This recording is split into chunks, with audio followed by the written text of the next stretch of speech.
हिंदा का वाकया आप तमाम लोगों ने सुना होगा। हिंदा मक्का के सबसे बड़े सरदार उतबा की बेटी और अबू सुफियान की बीवी थी। एक दौर ऐसा था कि जब हिंदा मजहब इस्लाम के हमेशा खिलाफ रहती थी, इस्लाम को मिटाने की कोशिशें करती थी और इसका खानदान, इसका घराना ऐसा था जो हमेशा मजहब इस्लाम के खिलाफ रहता था, इस्लाम को मिटाने की कोशिशें करता रहता। नाउज़ बिल्लाह, अल्लाह के नबी सल्लल्लाहु अलैहि वसल्लम को कत्ल करने की भी कोशिशें करते रहते थे।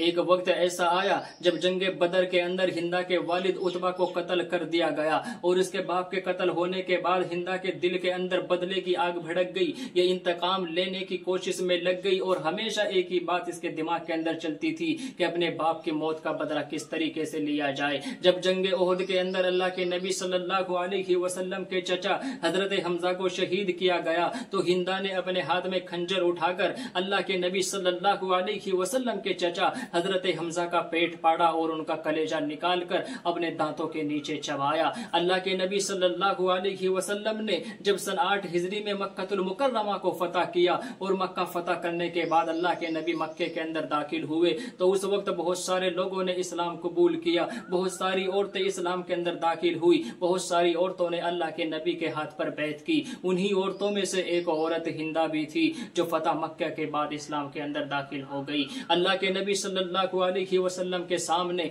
जब हिंदा आई और इसने अपने चेहरे से पर्दा उठाया तो अल्लाह के नबी सल्लल्लाहु अलैहि वसल्लम ने पूछा तू हिंदा है? तो अल्लाह के नबी सल्लल्लाहु अलैहि वसल्लम से हिंदा ने कहा या रसूल अल्लाह, मैं हिंदा बिनते उतबा हूँ। अल्लाह के नबी सल्लल्लाहु अलैहि वसल्लम ने उससे भी माफ कर दिया। हालांकि अल्लाह के नबी जानते थे कि ये वो हिंदा है जिसने मेरे चचा का पेट फाड़ा, जिसने मेरे चचा का कलेजा अपने दांतों से चबाया था। मेरे भाइयों, ये है मजहब इस्लाम जो हमें दुश्मनी करना नहीं बल्कि हमें माफ करना सिखाता है, जो हमें प्यार मोहब्बत से रहना सिखाता है, जो अमन अमान कायम करना सिखाता है।